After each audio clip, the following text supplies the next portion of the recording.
cover both climate change and vaccination and other science-related issues. That was partly to have some overflow in the concept of climate change. But we ended up with some people who have a lot of background and experience and things to say about vaccination.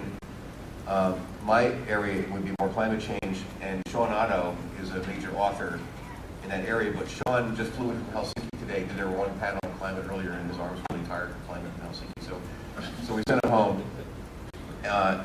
And so I think we're going to shift primarily to the question of vaccination, because actually when you look at those anti-science areas, that's really where there's a lot more of it anyway. So my name is Greg Laden, and I'm a blogger at scienceblogs.com, and a paleoanthropologist who studies climate change, which we're not going to talk about, but also other things regarding science denialism. And by the way, creationism comes from Britain too, by the way. So we'll talk about that. So what we could do, and everyone here is, I think everyone here was born in Kansas or somewhere in the Midwest, but they're faking their British accents to make it sound good. So I'm not faking the British accent. If we could go down the panel and everyone can introduce yourself and sort of maybe give us a quick entree into what is your most significant point you'd like people to make in a minute. But actually, first, I want to try something what you suggested earlier. Can we have a show of hands here on a couple of quick questions so we have some idea? First, raise your hand if, and we're talking about denialism in general, so just quickly, raise your hand if you happen to think that climate change is real, caused by human activities, and something of significance. Okay, or now raise your hand if you don't think all those three minutes are right. Now, with respect to vaccines, I want you to raise your hand if you actually have a child or pretend you have a child. Either way, just thinking about a child you're in charge of. Would you actually have concerns about, for example, having multiple vaccinations at a given trip? Are there too many vaccinations being given to my child? Or are there specific vaccinations that you might want to skip, or others would you actually like be concerned about that issue? Or would you more or less do whatever it is that the pediatrician just tells you, just come in on this date, get these vaccinations, and would you not bother asking questions? So are you a person who has concerns about vaccinations?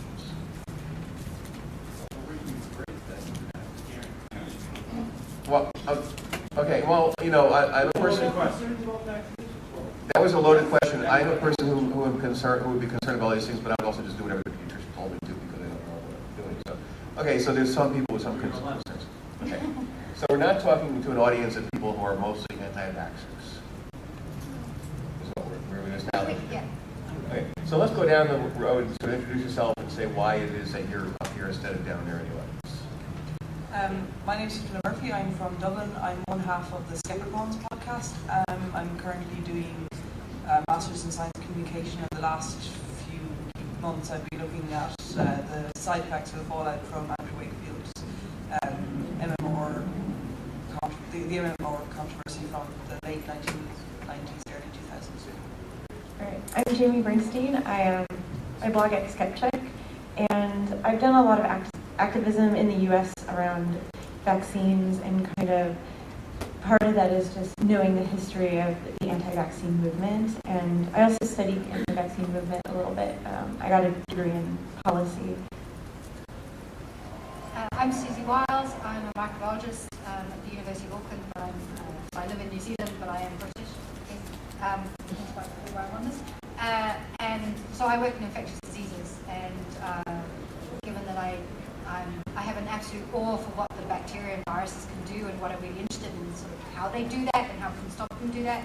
And so it always amazes me that the most incredible medical breakthrough that we have to stop people from dying of infectious diseases is rejected on a regular basis by people who should know better, I guess. Okay, well, what about the fact, though, that when you give someone a vaccine, you're essentially giving them a disease, and they weren't going to get anyway? I mean, why is it that vaccines aren't inherently dangerous for that reason? Well, so I guess for something that you're going to give to a lot of people, there will be some people who are, who do end up having a bad reaction to them, but that is in such a minority that considering how many people would get a really bad response to the actual disease. I think the thing that we've forgotten now that we have vaccines is that we're a generation or 2 generations away from people who, so many kids never used to make their birthday because they used to die. And so many cultures, don't name children until they're about 2 because most of them die. And so we don't have that knowledge anymore. We don't have that fear of our children are not going to live. And that we're kind of come full circle where we're now rejecting the things that have made them live. And in some places now we're starting to see the results of forgetting that stuff, where we're now getting children dying again. And that just seems crazy. Also, in terms of the fact that you're injecting the virus in somebody, most vaccines, not all vaccines, but a lot of them use dead virus. And when you use dead virus, you cannot get the disease from the vaccine. You can only get the disease from the vaccine if you're using a live virus vaccine.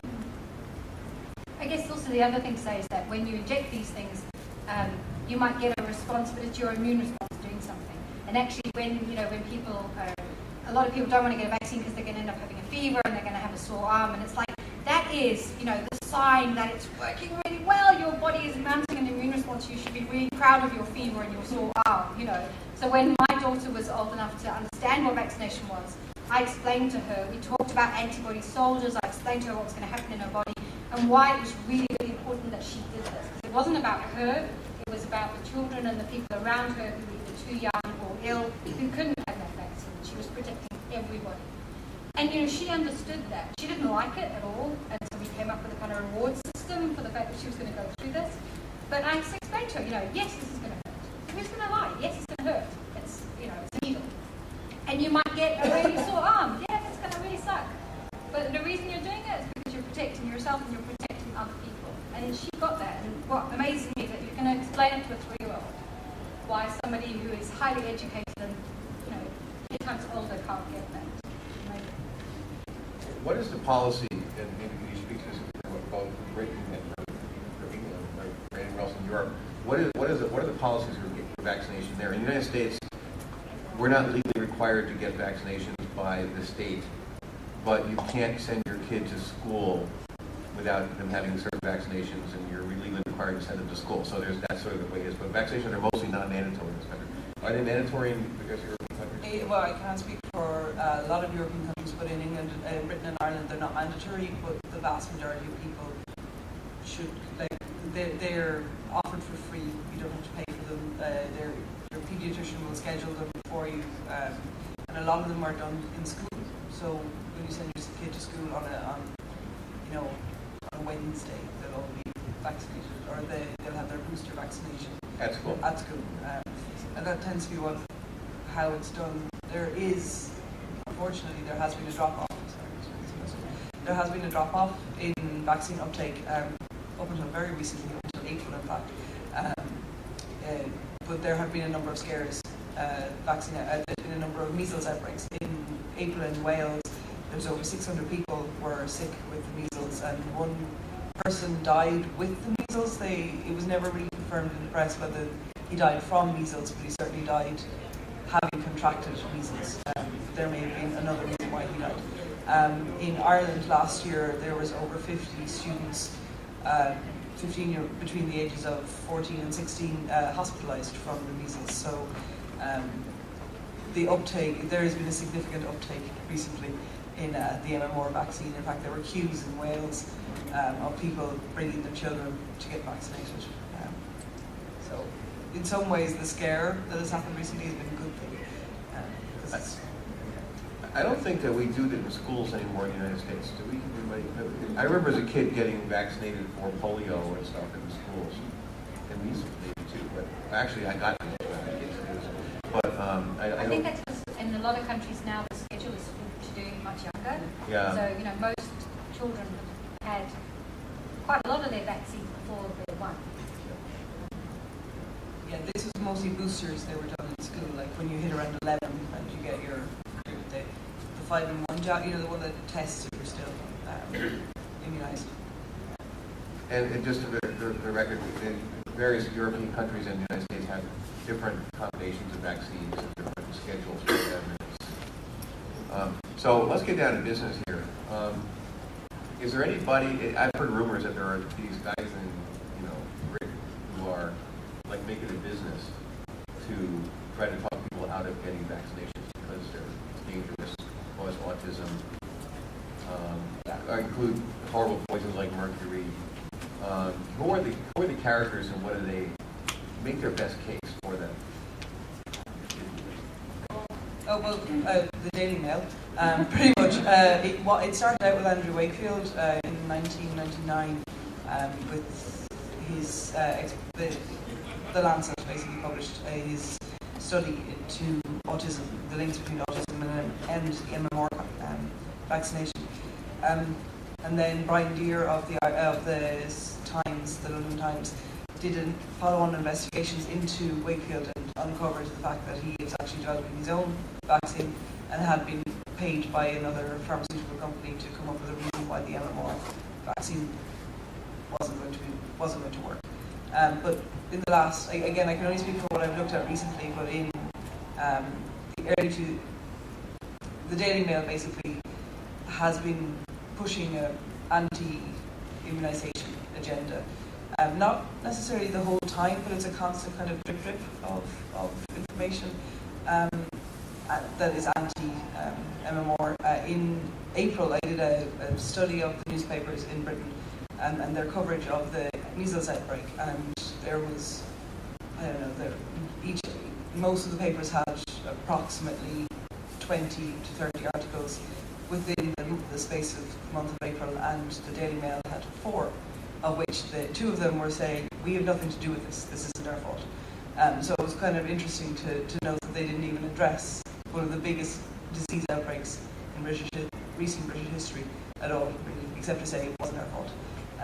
Can I just ask, does everybody know what the Wakefield and the MMR scare is?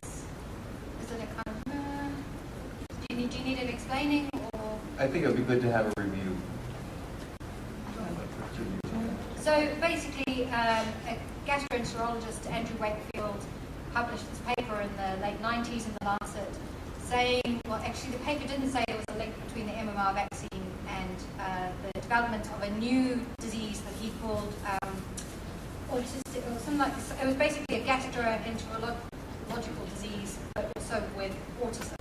So the kids had these changes in their gut biopsies, but also they claimed very close to when they'd had the MMR vaccine, developed autism.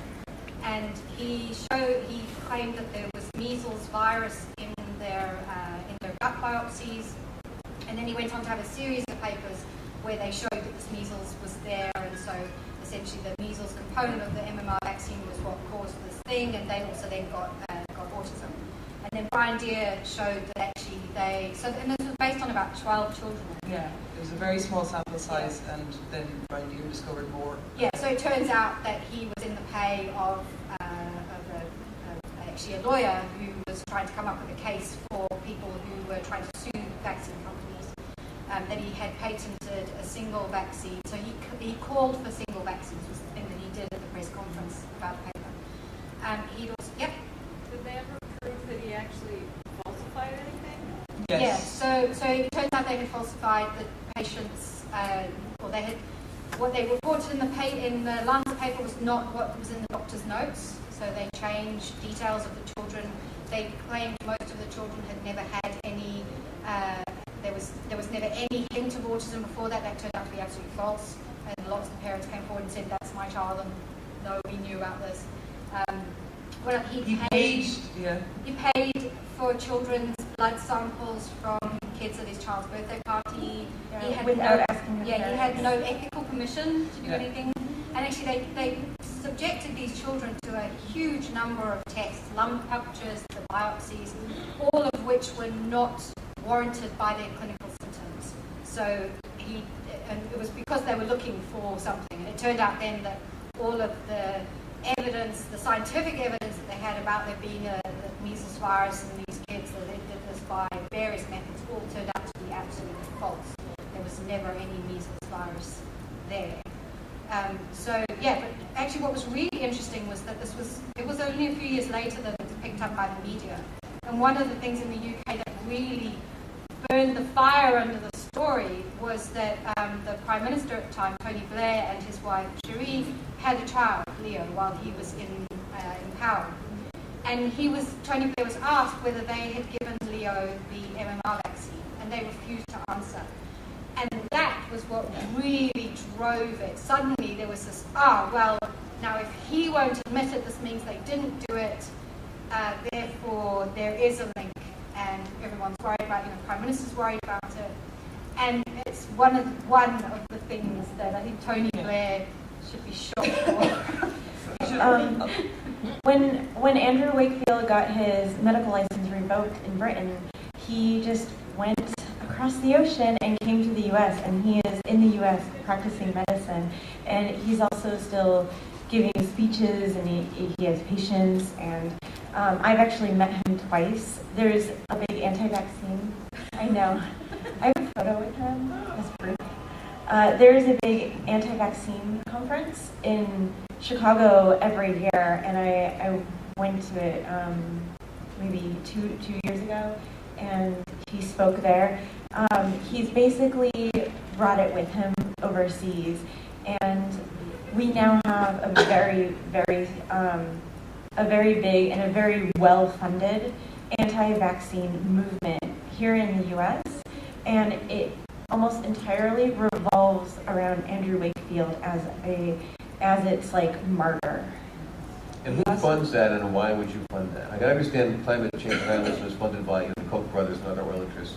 We didn't even know how many millions of dollars they put into it over the last 10 years or so. But why would you fund an anti-vaccine program? They have a lot of like really big actors and things. I know.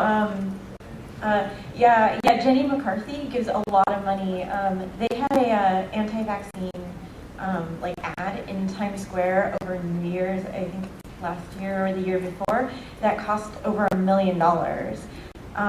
And I believe it was paid for by Jenny McCarthy.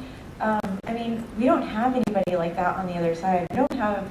I wish I had $1 million to put up an ad in Times Square asking parents to vaccinate their children, but I don't. And I wish there were some actors that would give it to me, but there aren't. Have you seen the website, Jenny McCarthy Body Count? Yes. Yes. It's a nice website. I was going to say, Yeah.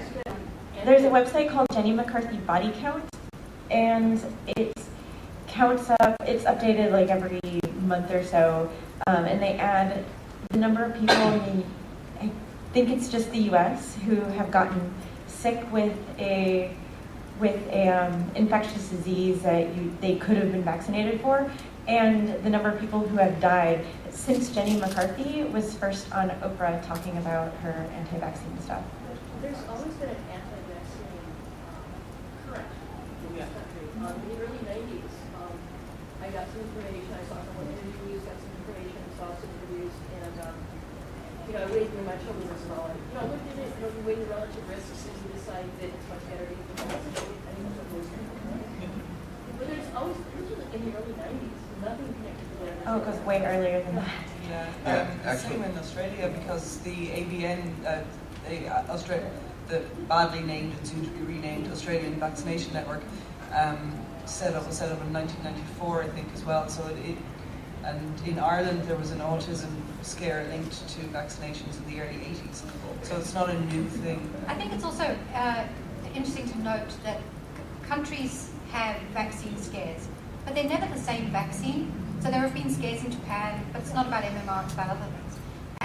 And there's just something about mass hysteria. There is something about the scariness of what you're doing to your trials, and the fact that you are actively doing, that there is a chance, a very, very, very small chance, but there is a chance that they might respond badly to that vaccine. And it usually is an immune response thing, not you are giving them that disease. Yeah. And so many people, I guess there's a whole field of psychology about this, that people are less likely to actively do something that may put their child at risk, as opposed to the passively not doing anything, even though that is actually more risky. Oh, yeah. And the thing is, a lot of people do have minor reactions. Like my younger daughter had muscle pains in the leg and some trouble walking. Yeah, but that's good. And I know, Celebrate it. I know. And I said, well, that's not nearly as bad as getting sick. Yeah. Yeah, but I was going to say the pharmaceutical industries historically kind of have to share a lot of the blame for this. Back during polio, there were some bad batches of the polio vaccine that gave a lot of children polio that probably wouldn't have gotten polio otherwise, or like at least, they still might have gotten it, but at least had it been, not a bad batch of vaccine, they would have been vaccinated against polio. But instead they were actually given polio directly from the vaccine. And the pharmaceutical companies tried to cover it up and make excuses, and we're still giving out these batches that were making people sick. And in fact, that is what led to a lot of the medical regulation in the US that we have today. But it also scared a lot of people, and rightly, because, if they're coming to you with this thing and they're saying, oh, this is going to protect you, but now we found out, like, oh, they've been lying, and actually they've been giving people the vaccine, or giving people the disease, which is what they were doing. That's terrifying, and there's certainly, especially at that time, there was a lot of reason to be worried. And the anti-vaccine and even anti-immunization people have existed basically since immunizations were created. But the main movement that we have today, really, it sort of got started in the early 80s, but it was the late 90s, basically, with the Andrew Wakefield study that really turned it into this like very organized movement that we currently have. Right. I was also going to ask, one of the things I noticed on the West Coast moving on outbreaks that have happened, the idea that there was also this idea that, well, you have herd protection.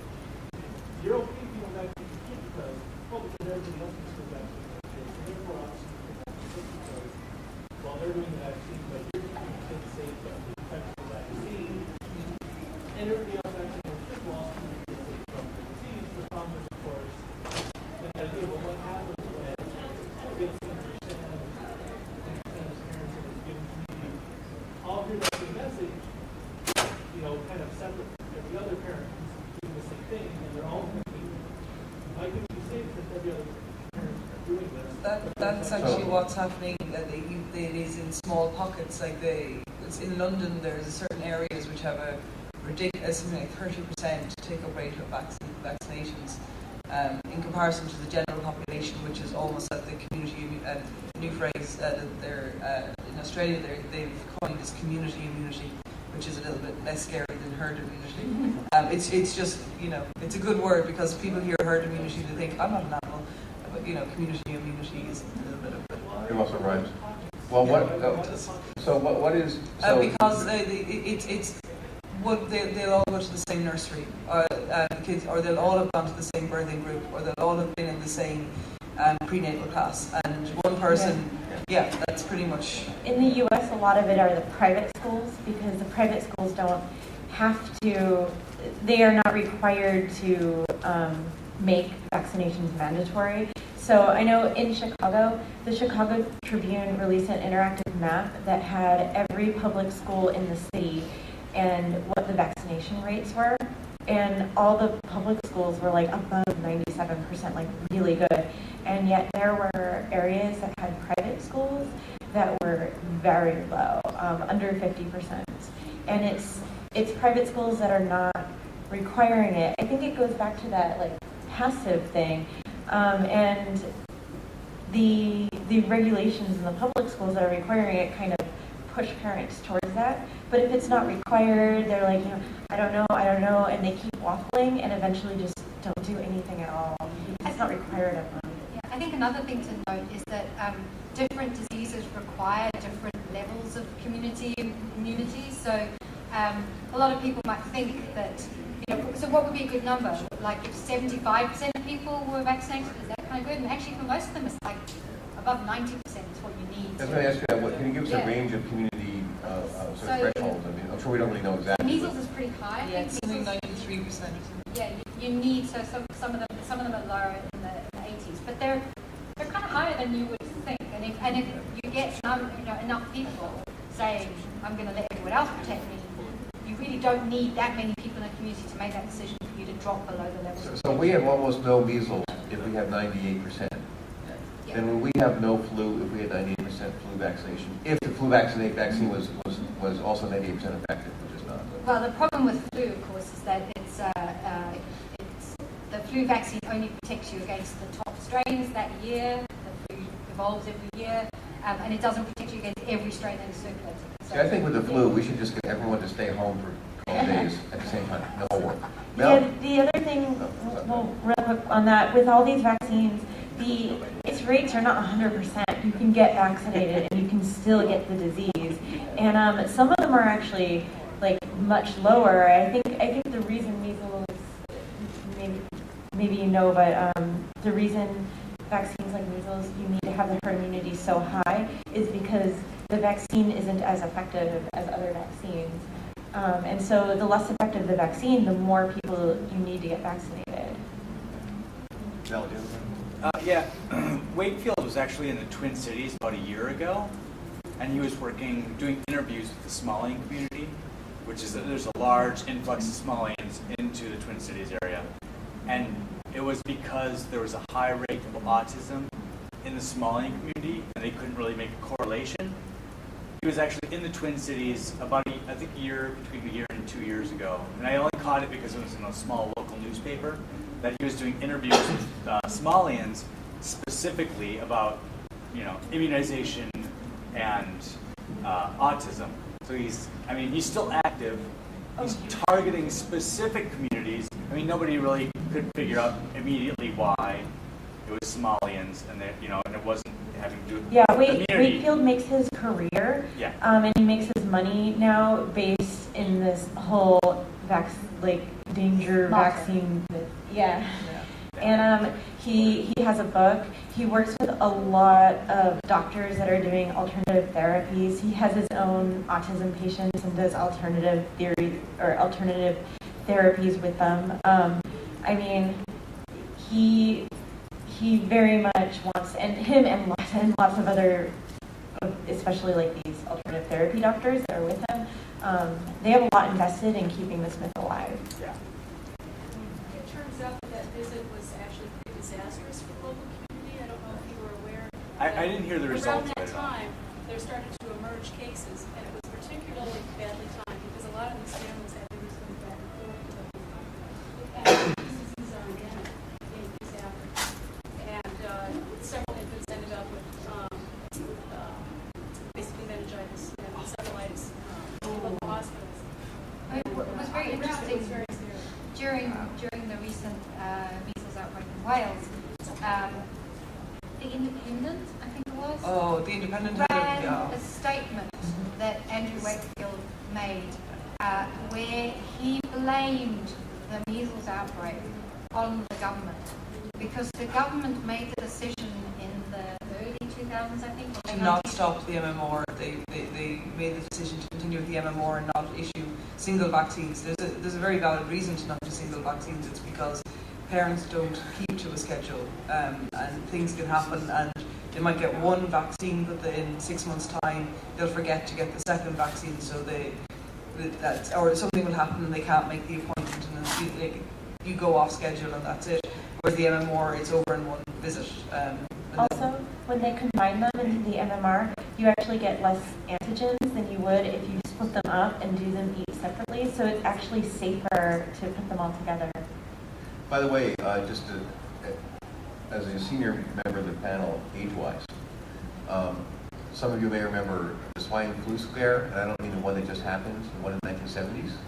It's very interesting to talk about when did the anti-vax start. In the U.S., the President of the United States, Gerald Ford, actually signed an executive order requiring every American to get a vaccine. And the reason for that was because of a weird set of circumstances in which a bunch of people, mostly the military, died all at once of what they thought was a swine flu, and they were probably basically right. But they didn't know enough about the flu to know that actually if you have enough swine being raised by enough people, that you're actually going to get a brand new novel jump into the human population, actually in a bunch of people every year. every year in the United States, a bunch of people get the swine flu. And it just happened that a couple soldiers in Fort Dix got it that year. And the Army is very nervous about flus because the Army has lost more soldiers to flu than to gunfire. And this led to a series of events, and the CDC recommended to the president, to the government to do this. Congress passed a law. Gerald Ford got on TV and signed this law in front of everyone. But before Congress passed the law, the CDC came back and said, you know what? We actually don't think there's a swine flu threat right now. We were wrong. We don't really know what's going on. If you went back and looked at it from today's perspective, you'd understand what happened because they didn't know how the flu evolved at the time. And so Congress couldn't be stopped, and the government couldn't be stopped from taking this action that the CDC had recommended. And so they went ahead and did it. And then there were some problems with the vaccine, which were actually probably not even problems, or they were there really, really, really low percentages of problems. And the resulting backlash from that was a very strong feeling that the government should not require that you get a flu in the United States. And to my knowledge, there's not been a required government flu program since then. No, but since, so because we do require it, or not, well, we require it for public schools, because of that, that's one of the reasons that actually the U.S. government instituted it's sort of called the Vaccine Court, which is its own litigation court for vaccines. And part of that is because this idea that if we're going to require it, then if somebody, there are definitely legitimate sort of vaccine injuries that you can get from vaccines. And the idea is that the government's coming out and saying that they're going to lower the standards for proving causation, as long as it has to be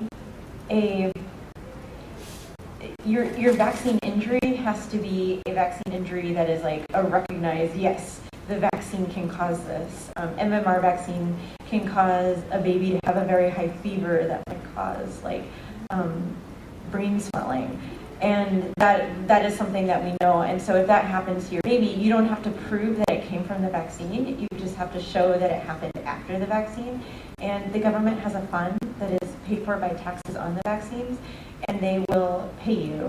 And it's been set up to sort of reduce the cost of getting the vaccine, and so that if something bad does happen from the vaccine, you know that the government is going to help you out. Is there a European or British version of that? You guys have a healthcare system, though, right? Yeah. We don't want to have a healthcare system. Do you have a question? Cautionary tale. Back around 9 years ago or something like that, I was working in Northwestern. I got sick. I did not care what it was. I went to Europe and they gave me a pertussis at that period, which another way is Whooping cough. not a free test. And Not a nice disease. yeah, because of that, because I got the report back, I reported that the airline said I had to track down every person that I had had contact with in that last 72 hours. Every single one of those people had to have a consultant. They had to have a miserable public health.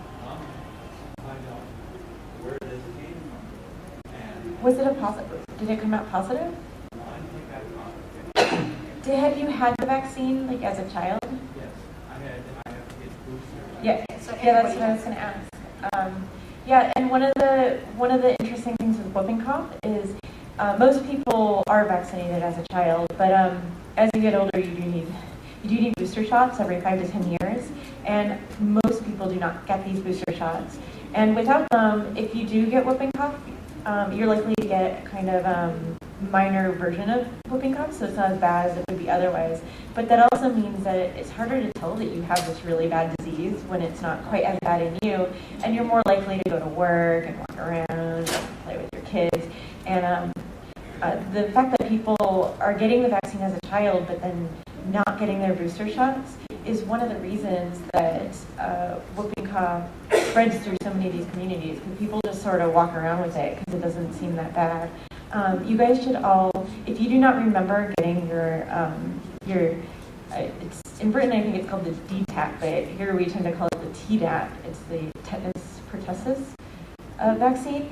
If you don't remember the last time you got it, then you need it, and you should go talk to your doctor or like stop in like a Walgreens or CVS. Start at the Rainbow or something. It costs less than a fraction of your grocery bag that day. How often did you say? 5 to 10 years. It's being recommended once as an adult at this point.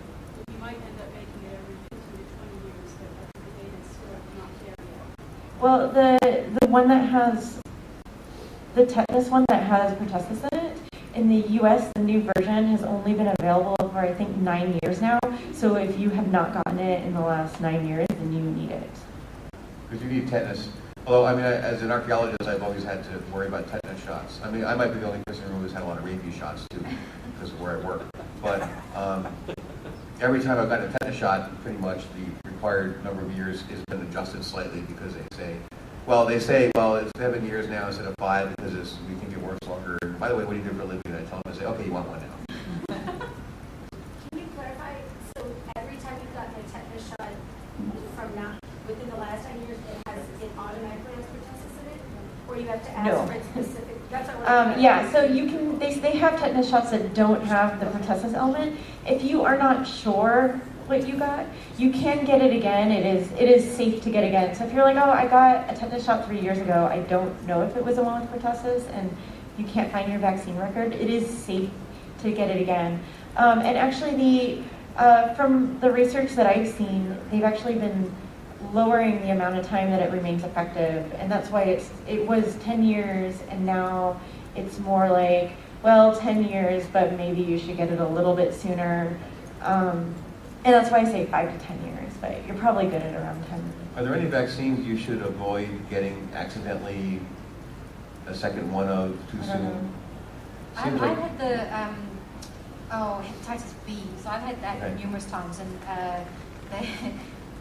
so they can, for a lot of these things, they can test you for antibodies and see what your response is, and if you've got a really good antibody response, then there's no reason to get vaccinated again. I guess when you've got a healthcare system, you have to pay for everything, that probably would cost a lot of money. But I had the hepatitis B vaccine when I was at university because I was going to end up working with blood products, and then I think I had it again. And at some point they said, I was really unwell after having it. They said, well, we're going to give you normally they give you 3 shots. So we're going to test you before we give you the 3rd shot. And my antibody response was so high, they were like, you never, ever need to get a hepatitis B shot again. You're done now. So you can definitely get tested. Yeah, isn't it also true that many of those so-called lifelong vaccinations have now been considered to be, well, lifelong really means 70 years, so if you're like 80 years, you still might get this or something. Yeah, and can I just say that I am not a doctor, so please don't take your medical advice from me. Just take it as just advice, and go actually like talk to a real doctor. I am a doctor of philosophy. Yeah, there's lots of doctors, but none of them are going to help you with a heart attack. So. Yes. Well, I think that, so I don't know what the real focus of this is. Is it in general British anti-science? That was the original idea of the panel, but we ended up mainly focusing on vaccination. But if you want to throw something at us, do it. We can definitely handle any anti-science question. Well, very much. What about shelter? Nope. I believe I might have Rupert Sheldrake was with the psychic dogs. Is that correct? Could have been. The yoke. It says, okay,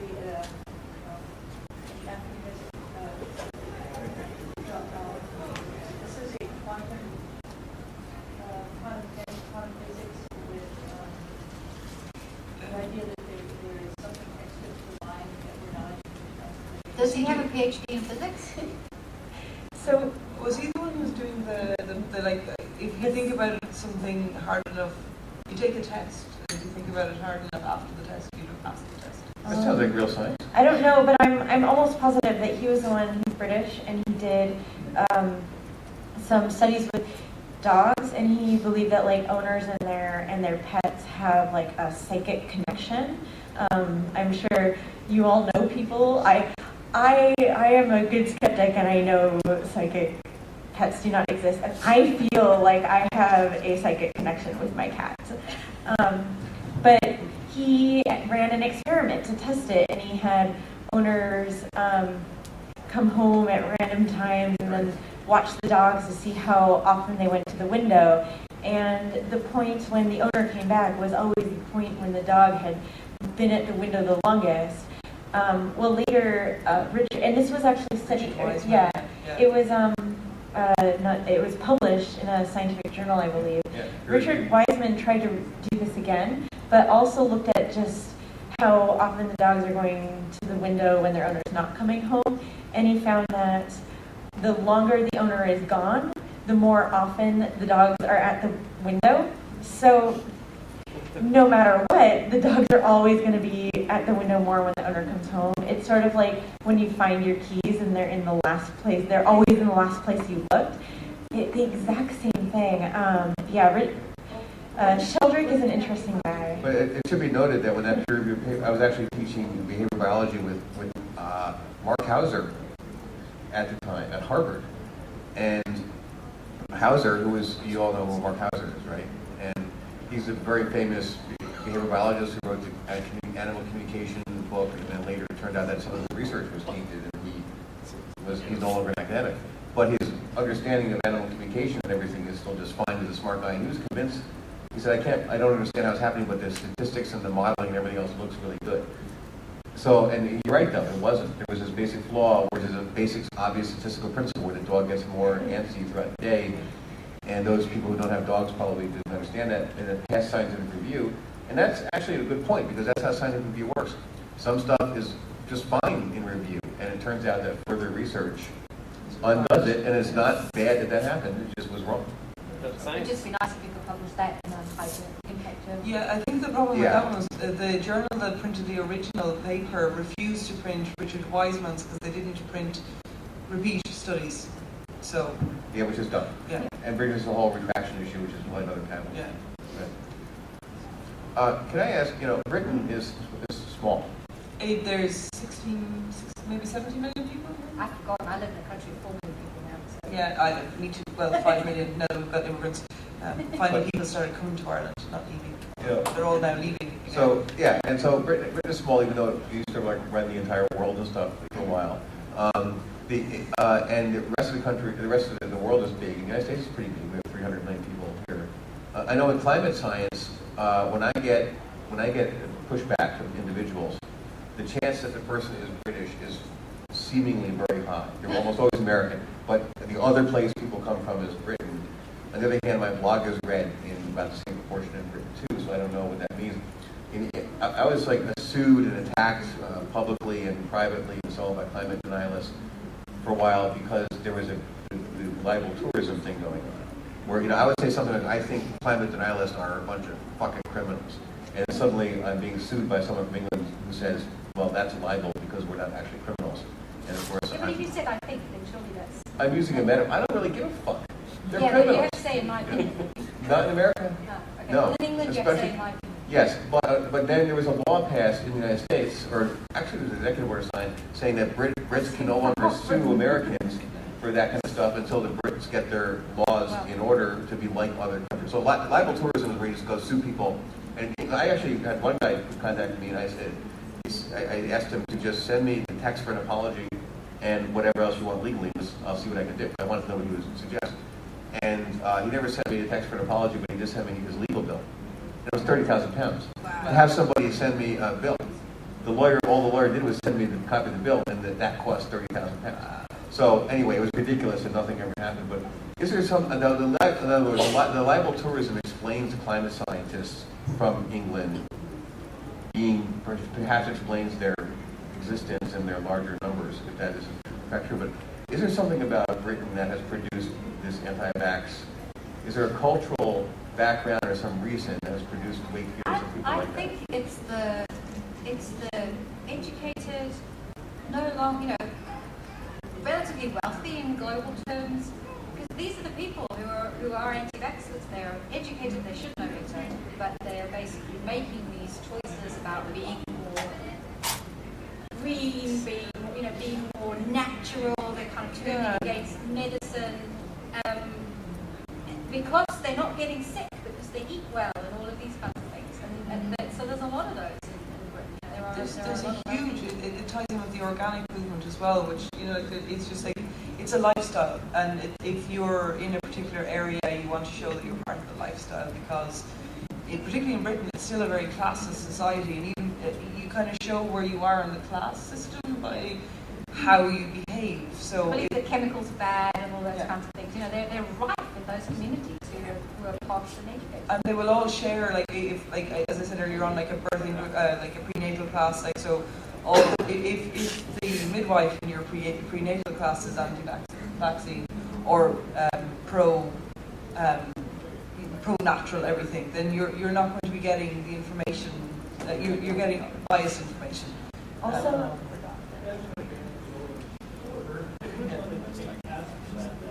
But I will agree that I do see the rise of because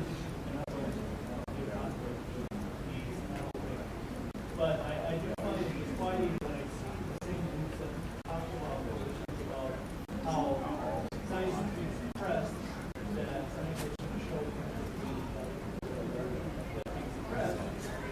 Well, then also have the same people talking about vaccine. And I'm like, how do you talk about how we have to fight the suppression of scientific investigation?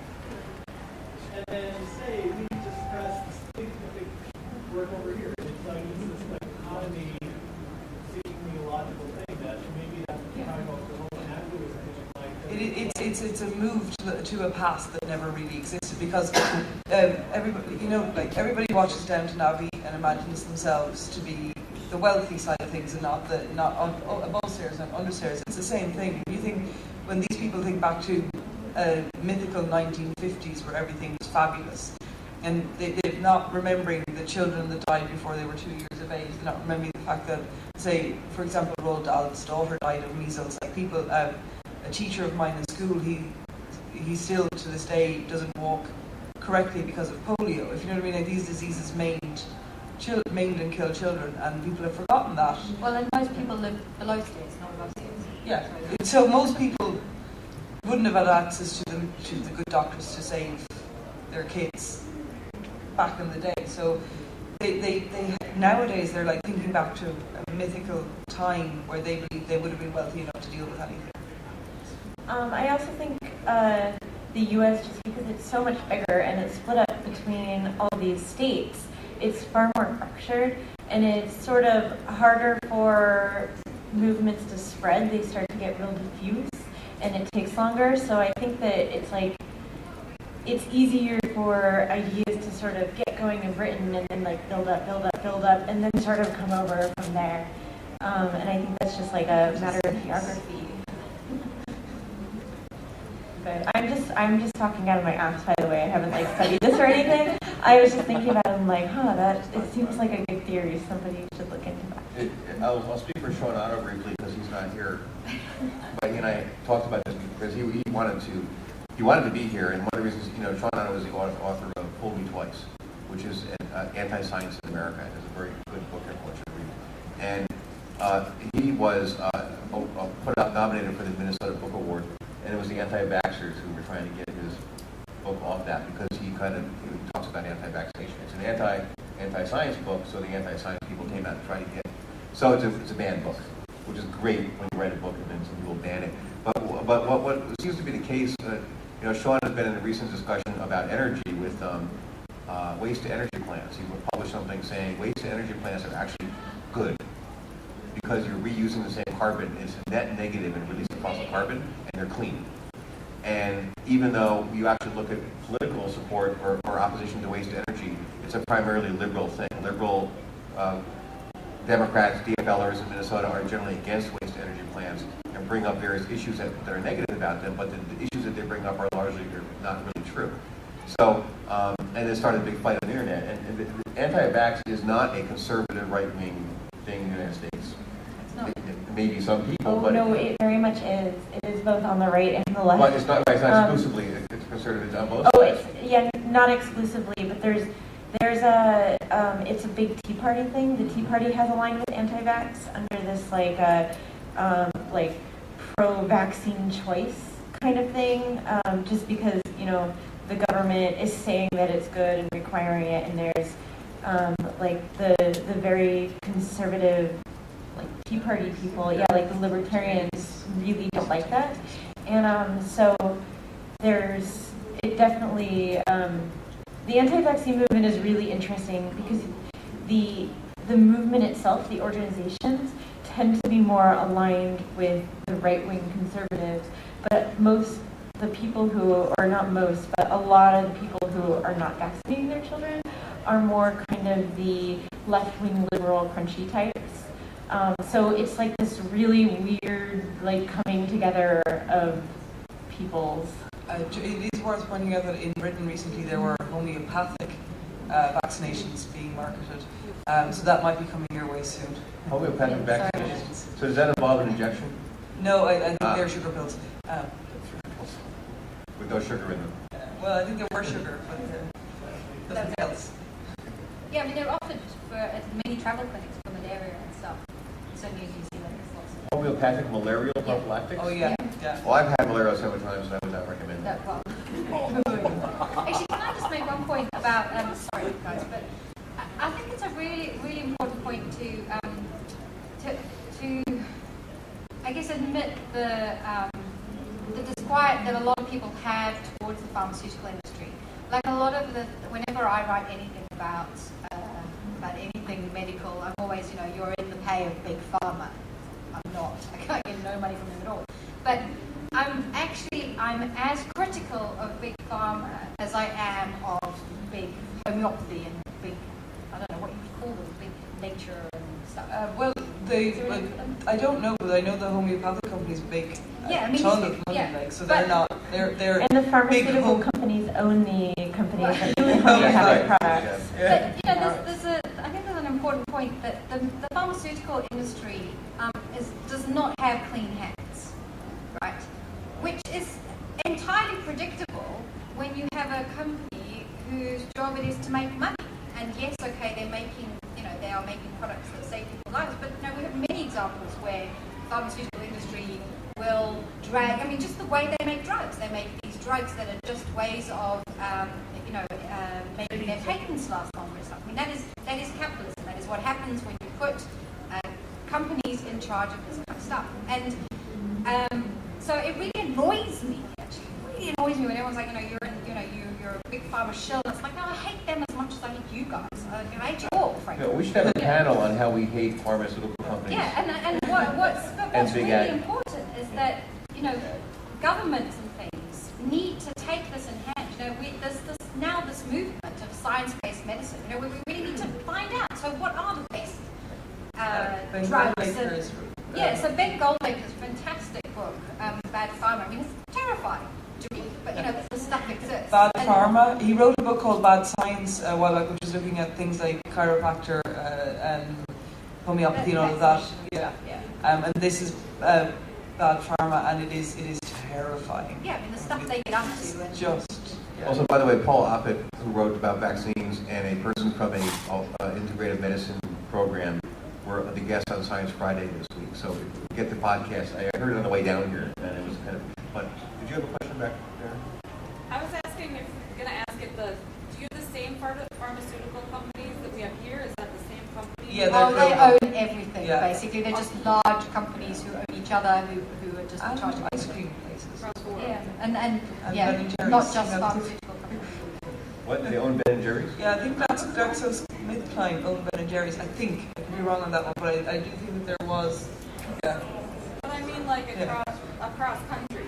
Yeah. They're global. They make and the moment there is a slightly. Yeah, because they used to own Beecham's, I think. Yeah. And Beecham's did more than. So this is capitalism. They swallow companies up, and They're quite big. My BFF for many years was a person who was the head of research of university research in the United States for a place called Miles. And Miles was the company that was owned by Bayer. Bayer was a German company, and as a Nazi company in World War II, they got restricted as to what they could do after World War II. And so in the United States, they could not exist other than making the aspirin. So they could only use the word Bayer to represent the aspirin, and all the other pharmaceuticals they make, they had to put under Wiles, and I think it might be they own Roche also. But so it was like a big, so it's just basically one of these, each one of these large giant companies that started in the early 20th century, some of them, and grew and have gobbled each other up, and they're international mostly. And their testing facilities, they're now testing drugs in countries where the rules and regulations aren't quite as strict as Europe and America, so that's fun. Yeah, research and development for new drugs is extremely expensive, so you can't just like open up your own like mom and pop pharmaceutical company and start like researching for your own drugs and stuff like. But they also spend more on marketing than they do on R&D, don't they? I don't know. The dogma. It was in that one. Well, I think we should explore that idea at some other time. But marketing, even if how much you spend on marketing drives your corporate decisions in a way that may be different than what the consumers need or what we expect that we want. And profits, as you say, to your stockholders, if that drives your corporate decisions, then obviously. Yeah, sorry, off topic. But Yeah, just to bring things slightly back off topic, I do think that the likes of Andrew Wakefield, the reason why he's able to stay here, like he's succeeding in the States, is because there's a lot more kind of like independent nature thing. Like in England, if you're struck off the license, you cannot practice medicine. It's because it's done by state in the U.S. So if your medical license is revoked in a state, you can just go one state over. I was actually going to mention that, like Andrew Wakefield, he left Britain and came because he can't practice medicine in Britain anymore, so he came here and he practices he here. left before he was struck off. Yeah, he left prior, but that's why it didn't matter. The writing was on the wall. Yeah. He knew. But we also here, I know there was the case of the Geyers, just like maybe 2 years ago in Virginia. It was a father and son. The son doesn't even have a medical degree, but the father does, who were treating autistic children with these alternative therapies that were, they were basically giving them castration drugs. Oh my God. Because they, under their theory, they believe that autism was caused by vaccines and like testosterone. And they got their medical license revoked in Virginia, so they went to Illinois. And then when Illinois started to go after them, they moved to Texas. But I think they're in jail now, but it took many, many years. They basically just kept moving around. So where's Wakefield licensed now?